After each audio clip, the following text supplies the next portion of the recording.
Zion talking about ways that he's going to change his landing, what's going to happen. Listen, we're going to get to you in a second, but I do want to go to you first, RJ, because you can relate to this and what it's like to have that impact on your body when landing from dunking. Well, and this is the thing, when people say, well, how's he going to change? It's more of simple things like hanging on the rim a little bit longer, right?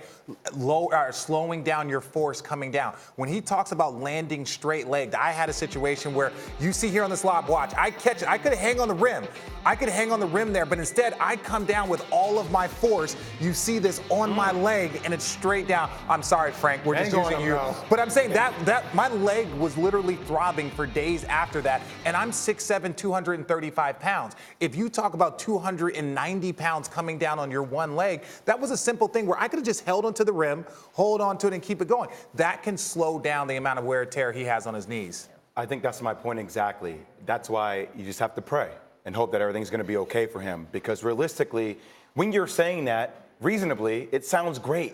But when you're in the middle of a game and your adrenaline hype is so much, you're trying to catch somebody. You're not automatically thinking, here I go up for a dunk. Let me worry about my landing. You're worried about trying to bang it or finish it.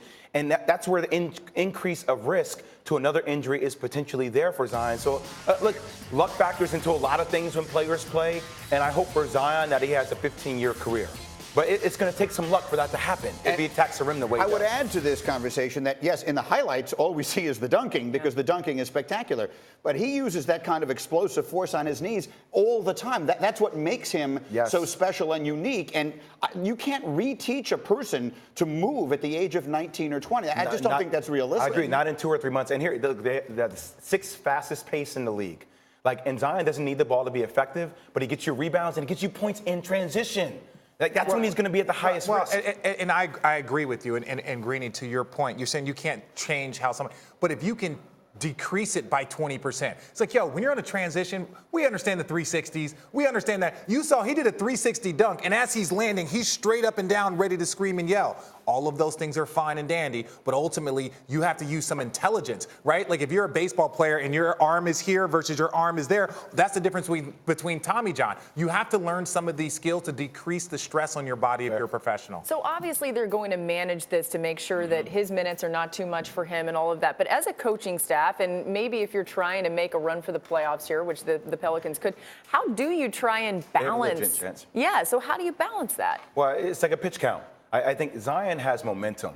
A lot of people forget about that, just the momentum that he brings to the table. Drew Holiday is back. He's playing at a great level. Lonzo Ball is playing the best basketball of his career. Brandon Ingram is an all-star level right now. So if you get the energy of Zion, that will give them a chance. Why were you shaking your head, RJ? I'm shaking my head because this is not the individual that you want to push to try and make the postseason. Yeah. If he's going to play you 15 minutes, 20 minutes a night, just to allow his body to acclimate to the rigors of the NBA, that's fine. But I'm not pushing him one more minute to try and make the postseason. Just get a pick. He's 19 years old. That might be all you need, though, RJ.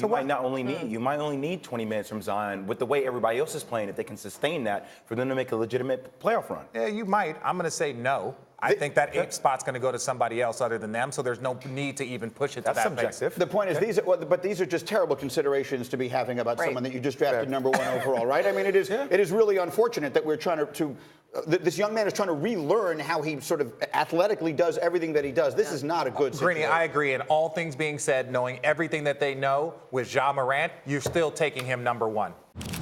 Thanks for watching ESPN on YouTube. For more sports and analysis, download the ESPN app. And for live streaming sports and premium content, subscribe to ESPN+.